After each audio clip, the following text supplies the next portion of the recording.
In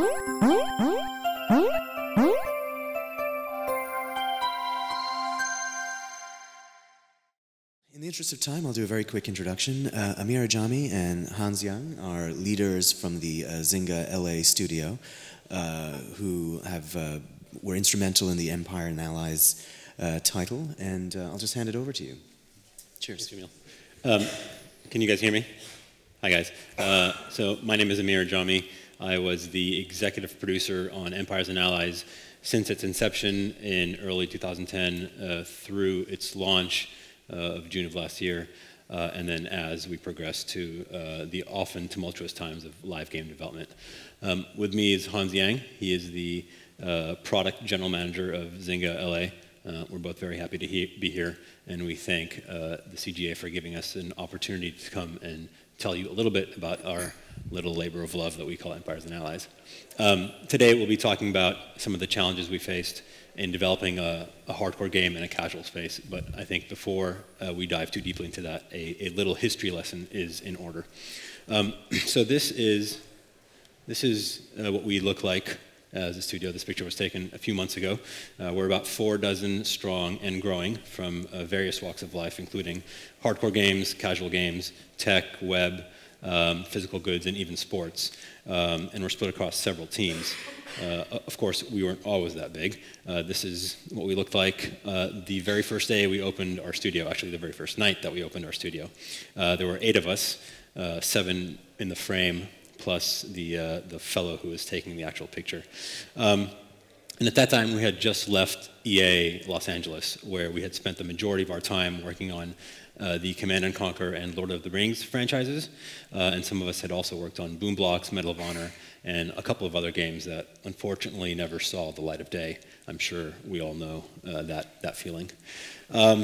So, you know, at the time that we left EA, a lot of us had worked together for upwards of 8 years. And while we were all colleagues, we also all considered ourselves close friends. But more importantly, the one thing that really defined this group of 8 was that we were all hardcore gamers. We worked on core games for the majority of our careers, and we played hardcore games for the majority of our lives. And you name it, anything from WoW to Metal Gear to everything in between, we played and we loved. So when we saw the rise of casual games in 05, 06, 07, and consequently the contraction of the hardcore game segment, we decided that we wanted to do something a little different. And specifically, we wanted to make the kind of game that we've always made, but tailor it to this new wave of gamers that the casual space was bringing in literally by the millions. And that's how, and that's why we started Zynga Los Angeles. Quick shot of some of the games that we worked on. So upon joining Zynga, the first thing that we did was to take a quick survey of the casual game space specific to Zynga games. And the one thing that was plainly obvious was that over a very short time span, over 2 to 3 years, these casual games were getting pretty, not hardcore, but the influence of hardcore games on the casual space was becoming very evident. So yes, these games relied heavily on virals, and they were called social for perhaps wrong reasons, but that the influence of core games was becoming very evident, and I'm going to walk you through some of the things that we saw.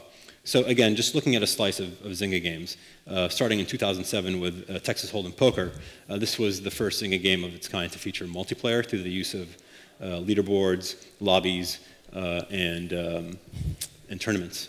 Then the following year, Mafia Wars introduced PvP, first of its kind to boast that. The following year, Farmville launched and really perfected the art of expressive gameplay and introduced the isometric game board to tens of millions of people. Following that, Frontierville injected a long story arc into the social space and introduced players to active relationships among players. And then shortly thereafter, Cityville built upon those relationships through mechanics like crew and franchises. So that's, upon starting Zynga LA, that's kind of the landscape that we saw. And from our perspective, these games were getting more complex, and more importantly, the audiences were getting hungrier for deeper mechanics and richer content. So we wanted the game that we would eventually launch to to deliver on those heightened expectations. And we felt that our experience working at EA and in core games for all those years were perfectly suited to achieve that. And that's really how Empires and Allies was born. It was to be a kind of a strategy game for the masses, one that had enough familiar trappings of Zynga games that came before it, but one that also injected a lot of the same key core mechanics that had made core games so much fun to play for the last 3 decades. We looked at a wide variety of games for inspiration, a wide variety of strategy games for inspiration. For example, the notion of territorial expansion in E&A obviously was cribbed from games like Civ. From Advance Wars, we took the very stylish and approachable unit art and split-screen combat. Advance Wars being one of my favorite franchises of all time. And of course, the RTS staples of unit production and resource management come from Command & Conquer, obviously, which is a franchise that is also very near and dear to us, having worked on it for the better part of a decade. But we didn't just look at RTS games and strategy games. We have a wide range of colorful characters, and that was a direct influence from fighting games like Street Fighter II, and from the notion of boss fights we cribbed from a long line of classic side-scrolling action games like Castlevania, Metroid, and Gradius. And I'm willing to bet you that this is the first time that anybody's mentioned Gradius at a Casual Connect session. That said, we looked at a wide variety of games for inspiration, but among all those games, there were really 3 things that we pulled from and wanted to make sure that we injected into as many parts of E&A as possible. The first being the presentation. We wanted our game to be bright, colorful, and approachable. Nowhere is there a rule that says a hardcore game needs to be dark and gritty. Games like Team Fortress 2, WoW, and Advance Wars prove that point perfectly. We also were making a strategy game, obviously, so we wanted to give the player the ability to make meaningful decisions, but it was important that those decisions be simple and easy to understand. And then finally, with those, while we were making a game where we gave players the ability to make decisions, we were careful to make any negative consequences of a poor decision as tame as possible. This was an audience that is used to equating any kind of in-game action with forward progress, which is not always the case in the kind of games that we make and we play. So that was a very fine balance to walk. So I'm going to talk a little bit about how we applied some of that bright, colorful presentation into E&A, and then I'll pass it off to Mr. Yang to talk about the other 2 pillars. So obviously, you look at a screenshot of our game, and it's very bright, it's very colorful, and that's, we did that on purpose. If you look at it and you think that kind of looks a little bit like Cityville or a little bit like Farmville, that's not an accident. We wanted those players. We wanted to introduce deeper mechanics to specifically those players. So that meant even if our game, there was a slight risk of confusion between some of the Express and Invest and Express games that came before it, we were willing to make that trade-off in order to make the transition from those kind of games to this one as seamless as possible for those players. We also did this notion of an opening cinematic, which certainly no other Zynga game had done, and when we were working on the game, very few, if any at all, social games had done.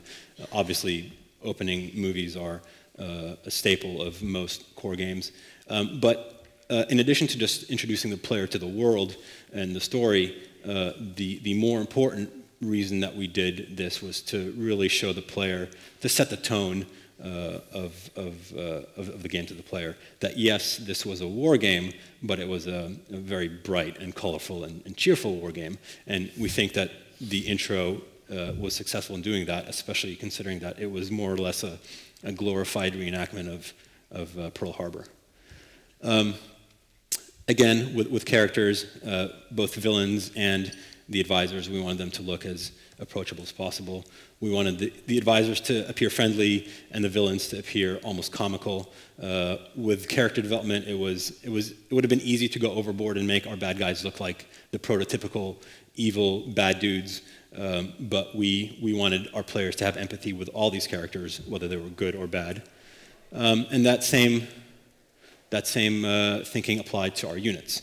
It would have been very easy to make these as photorealistic as possible, to reference as many real-world units as possible, but we wanted to walk that fine line between tying these units, making them seem familiar and understandable, tying them to their real-world counterparts, while still making them feel like toys that you want to pick up and play with, and not the actual, killing machines that these things really are.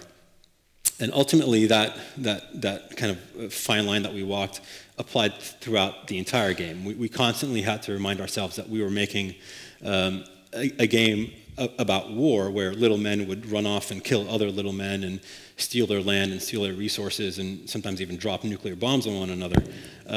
But ultimately, so while it might be easy for me to say we wanted to make this game as bright and approachable as possible, it was a very hard thing to do in developing a war game that was both approachable and fun. So it's at this point in the presentation where I was supposed to come up with a nice seamless segue for Mr. Yang over here, but I don't have one. So with that, I'll turn it over to Hans to talk about the other two pillars. There you go, sir. Sweet. Thanks for that awesome setup.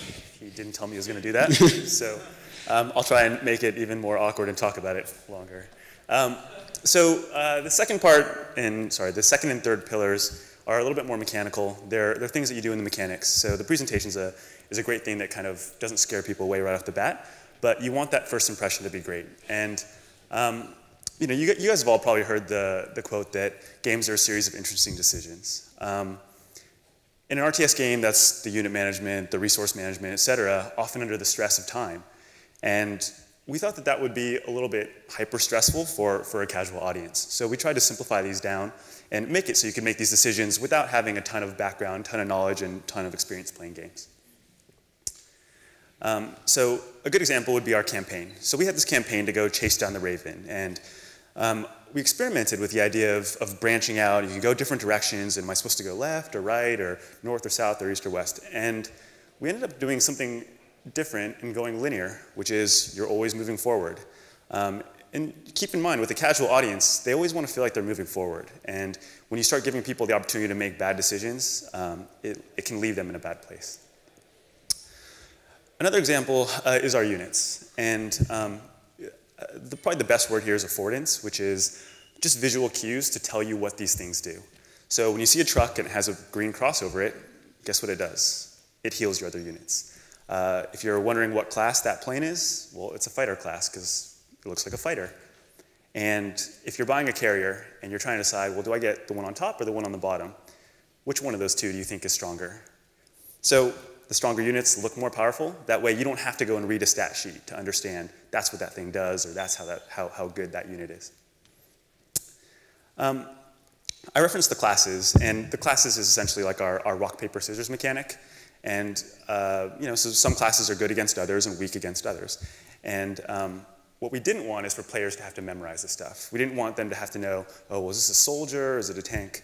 So what we did is we used icons. And the way you fight in this game, the way you choose your units is, okay, I look across, I see I'm fighting against a carrier. I look through my units and I hover over them, and all I have to do is match the icon. What's the icon that says it's good against the carrier? And when I match those two icons together, then I'm making a good decision. So the decision's really easy because I'm just playing match. And I don't know if you can read that or not, but even if I was to ignore the icons and make a bad decision, we ask you again, are you sure you want to do this? And we reinforce the idea of the icons again. So those are the actual icons that you want to be looking for. For combat specifically, we thought that was kind of the highlight of our game. So we were trying to get players in there as quickly as possible. And so we took away this one decision of arrangement. So instead of having it matter, do I put my short-range guys up front, my long-range guys in the back, it actually didn't matter. We wanted you to see your units, know what to put in, drop them in, and you could fight right away. So this is one decision we actually took away from a player. And in a traditional RTS game, you would expect to see really detailed stat sheets. There's kind of attack, defense, hit points, sight, range, all these things that you'd have to think about, all these things that you'd have to worry about. In our game, we made it simple. There's one number. You literally only need to know one number to know whether a unit's good or not. You need to know its class, and that's pretty much it. So if I'm in this fight and I see my guy and he has 360, and the guy above me that I'm going against has 615, it's probably not going to end up going very well for me. And so as you're actually choosing who to fight with, we give you that visual feedback. And this is really important for players. You want to reinforce what's a good decision and what's not. And so we tell you, is it going to be a great target, a fair target, or a poor target? And last amongst the decisions, as I said before, we wanted you to get into combat really quickly. But on the home island, where you kind of have a little bit more time to express yourself, and it's kind of a little more easygoing, you're not getting amped up to go blow something up, we had this notion of defending. And you can place your units wherever you want and use them to defend buildings. We turned this into a very binary choice. Either it's defended or it's not defended. We didn't tell you by how much. We didn't tell you what it did. We just gave you a clue that, hey, this is a good thing. And that's all it took for it to be interesting for players. So that was the second principle of just keeping the decisions simple. Just make sure that it's easy for your players to play the game. So now this notion of reduced consequences. We often use the term shelf moment. And what that means for us is those moments where the game kind of just like, kicks you in the junk and you're like, oh, like I can't believe they just did that to me. And those are all those moments that you just kind of wish that like, you weren't playing the game, it makes you feel bad. And our players are taking 5-minute breaks out of their workday.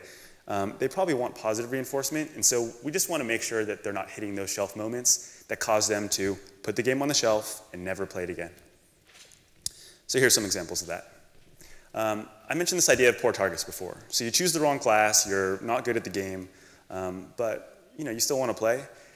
Even if you choose completely the wrong unit and you attack somebody, we want to make sure you get something positive out of it.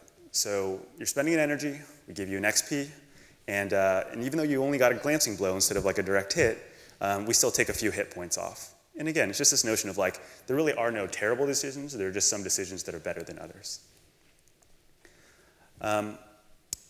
Also, once you enter into the fight, if you feel like you're kind of overmatched and you're just like, oh man, I really shouldn't have done that, we give you this opportunity to wave the white flag and retreat, and you really don't suffer any consequences from it. So you lose units that have died, but anything that's kind of like sustained damage, if you see you're like really getting your butt kicked, you can just retreat, and we don't really penalize you for it. Kind of takes away the sting of making a bad decision. And if you decide to stick in the fight, and you do happen to survive, and you have a guy who's barely alive, as long as you win the fight, he's going to regenerate as well, and he's good as new for your next fight after that. So my last example is, I'll spend a couple slides on this, is around asymmetric resources. So this is pretty common in hardcore games. The idea that I have something that like maybe Amer doesn't. And so in our case, we used rare metals. So for me, I have gold, and that's my rare metal, but I can't produce uranium or aluminum or copper. But we offer lots of different ways to get it. So the first and most obvious way is I can go and visit my neighbor, I can go visit my friend Lauren, and she has uranium. So I go to her world, she's producing it, so I can go and harvest it from her. That's one option. At the same time, as I'm producing gold, I have a life outside of games sometimes, and I start my contract for gold, but I have to go on vacation for 7 days. Gold's a pretty rare resource, and I kind of don't want to lose it, but I can't play the game every day. So I can still come back 7 days later and still find that gold waiting for me. We wouldn't say the same thing for crops. You can see on the right, like, my farms, the crops die and stuff, but for gold, we made the active decision not to do that. And last of all, if I don't have any friends, big sad face, and I don't have anyone to play the game with, there's always the marketplace. So I have the option to just buy it for coins. So if I really grind through the game, there's always kind of that single player-ish option once I don't have friends that are playing the game anymore. And last, if I just want to fight and I actually don't care about the resource management, we do trickle out these metals slowly over time in combat. So if you make good decisions in combat, you get some of that metal, and there's another outlet. It's another layer of redundancy to keep me from shelving the game. So those three principles, the presentation, the decision-making, and the reduced consequences are really like philosophies that we applied towards developing the game. There's this truth for anyone who's operated a live game, that operating is actually the hard part. And so you need to we learned some really hard lessons in transitioning from a PC game where you have a boxed product, you ship it, and you're done, go on vacation and stuff, to launching a game and then having your work really start. So we just have 2 really quick tips on how to operate a game. The first thing is hitting your target. So this is kind of like what our team looks like. Like, this is the kind of stuff that we do. Maybe not on a GameCube, but pretty hardcore gamers. We quickly realized that's not our audience. There are not a lot of these people out there, at least not big enough for what our target was.